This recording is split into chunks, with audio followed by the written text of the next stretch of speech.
Well, joining us live now is the Israel Defence Forces International Spokesperson, Lieutenant Colonel Jonathan Conricus. Thank you very much for joining us. Just looking at your Twitter feed, it says right now hundreds of thousands of Israelis are running from their Shabbat dinner tables to bomb shelters as sounds of sirens across central Israel are heard. And I've just heard directly from some people in Tel Aviv that they had literally seconds before bombs went off. Can you tell us more?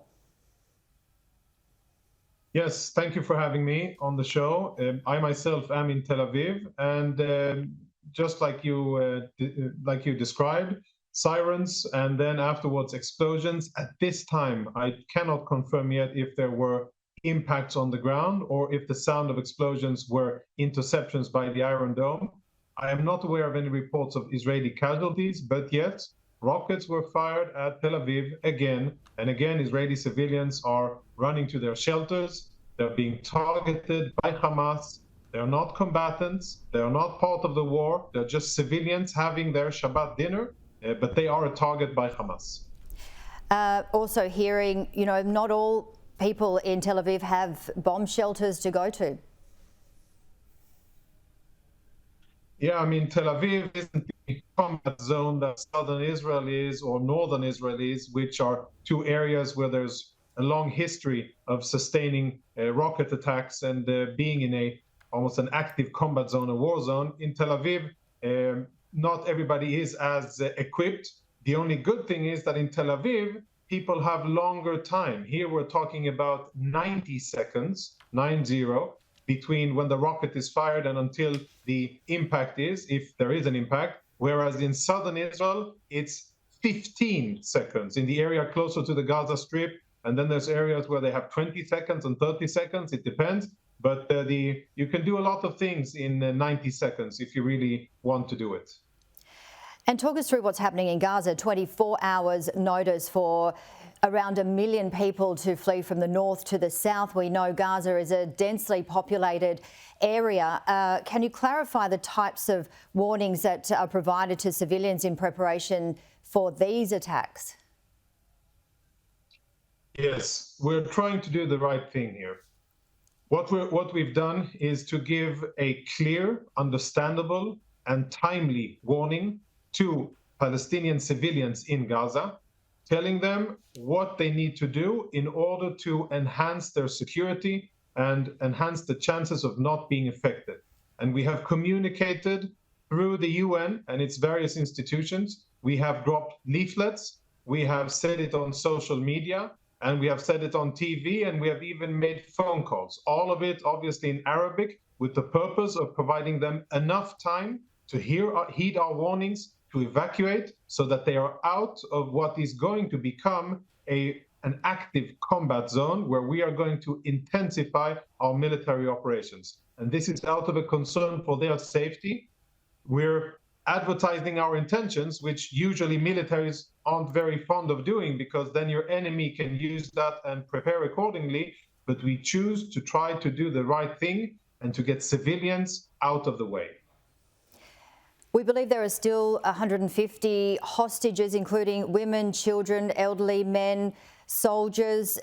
We're also hearing some people are in communication. I spoke to yesterday. They're in communication online to some residents, they believe, in Gaza that say Hamas have said that these hostages have been released. They're not confirmed, but this is what people are telling me, that they are speaking to people in Gaza. What would you say to those comments? I have not heard even a semblance of such a comment, and I'm not aware of, unfortunately, sadly, of any release of hostages. I wish that was the case. I wish Hamas leadership would say, okay, we did a very, very big overstep here, and we grossly underestimated the situation. We took civilian hostages, and it's probably within our own self-interest to return them. That would be a wise thing, and that would spare many, many lives in Gaza. Unfortunately, that is not the mettle of Hamas. Hamas are bloodthirsty beasts who crossed into Israel, murdered and executed our civilians, and took our people hostage. The aim of our campaign is to totally dismantle Hamas and its military capabilities. So at the end of this war, when everything is said and done, Hamas will not have the ability to kill or hurt or threaten Israeli civilians ever again, not from the Gaza Strip and not from anywhere else. So do you know where the 150 hostages are at this stage? Any idea on the situation? Well, the biggest likelihood is that Hamas is hiding them underground using their elaborate network of tunnels that they have built over many, many years under the Gaza Strip, a network of tunnels that, by the way, serves only Hamas. They don't allow civilians in their tunnels to save them from bombings and the dangers on the ground. This is only for Hamas, and that is most likely where they are hiding our hostages. So what do you think is going to happen in the next 24 to 48 hours? Again, we've just heard the bombs going off in Tel Aviv with seconds warning. We've got the 24-hour warning for Gaza. What more do we need to know, and what do you anticipate will happen over the next, well, couple of hours even? Yeah, what I really hope will happen is that Gazans will heed our warning and do what is right for them, for their safety and for the safety of their families, and go south, cross the Gaza River, which is a very dominant terrain feature, easy to see and understand where it is, go south and be in a safer place. That is what I hope will happen, and that they won't listen to what Hamas is telling them, which is don't evacuate. And I think it is extremely cynical, the fact that Hamas is telling civilians don't evacuate, while we are telling them, if you don't evacuate, you're putting yourselves at risk and you should evacuate. And I think that really sums up the situation. Other things to be expected is that we will intensify operations in Gaza City. That is why we are asking civilians to leave the area, because we intend to intensify our operations. We aim on the Gaza City because that is the hub and center of Hamas, its military capacities and its administrative capacities, and we are going to target all of Hamas in order to dismantle their military capabilities. And a lot of questions are being raised as well in regards to how such a large number of people in Gaza in the north are going to get to the south. There's not a great deal of roads. I believe, one big road. Can you describe to us, please, how they are meant to get from the north to the south? By foot, by car, by horse, by any means available. When a person wants to save his life, he can accomplish significant feats, and this is the situation that the Palestinian civilians find themselves in.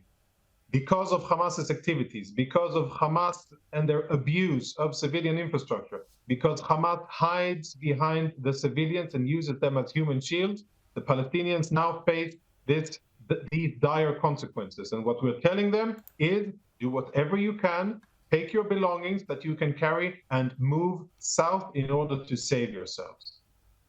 And finally, Colonel, can you bring us up to speed on your army? I believe 360,000 military forces. How are they? And tell us about the latest in preparations with them.